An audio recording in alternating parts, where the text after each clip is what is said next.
तर मुंबईतील राष्ट्रवादी शरदचंद्र पवार पक्षाच्या कार्यालयाबाहेर डागडुजी करण्यात आली आहे। या बॅनरवर संभाजी भिडे, तुषार भोसले, अक्षय भोसलेंसह अनेकांचे फोटो लावण्यात आले। वारकरी संप्रदायातील घुसखोर यांचा उल्लेख करण्यात आला। वारकरी संप्रदायात प्रतिगामी लोकांची घुसखोरी झाल्याचा आरोप शरद पवारांनी केलेला होता आणि याचाच आढावा घेतलाय आमच्या प्रतिनिधी सीमा आढे यांनी।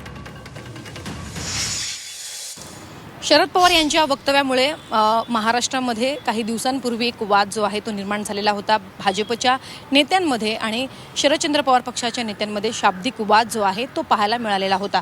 त्याच पार्श्वभूमीवरती आज बॅनरबाजी जी आहे ती करण्यात आलेली आहे। पवारांनी प्रसिद्ध एका लेखामध्ये म्हटलेलं होतं, वारकरी संप्रदायात प्रतिगामी लोकांची घुसखोरी ही झालेली आहे। त्यावरून भाजपचे नेते हे आक्रमक झालेले होते आणि सध्या आपण पाहतोय भला मोठा बॅनर जो आहे तो पवारांच्या पक्ष कार्यालयाच्या बाहेर लावण्यात आलेला आहे। आपल्यासोबत राजापूरकर आहेत, आपण त्यांच्याशी बातचीत करूया। सर, या पवारांच्या वक्तव्यावरून चांगलाच वाद जो आहे तो झालेला होता आणि आज तुम्ही बॅनर लावलेला आहे मोठा।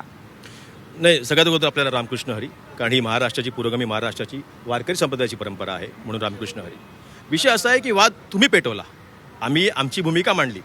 आमची भूमिका ही होती की हा महाराष्ट्र वारकरी संप्रदायाचा महाराष्ट्र आहे, हा महाराष्ट्र पुरोगामी महाराष्ट्र विचारांचा महाराष्ट्र आहे, हा महाराष्ट्र शिव फुले शाहू आंबेडकर स्वर्गीय यशवंतराव चव्हाणांच्या पुरोगामी विचारांचा महाराष्ट्र आहे करून। मग अशा महाराष्ट्रामध्ये अशा वारकरी संप्रदायामध्ये ही घुसखोरी का?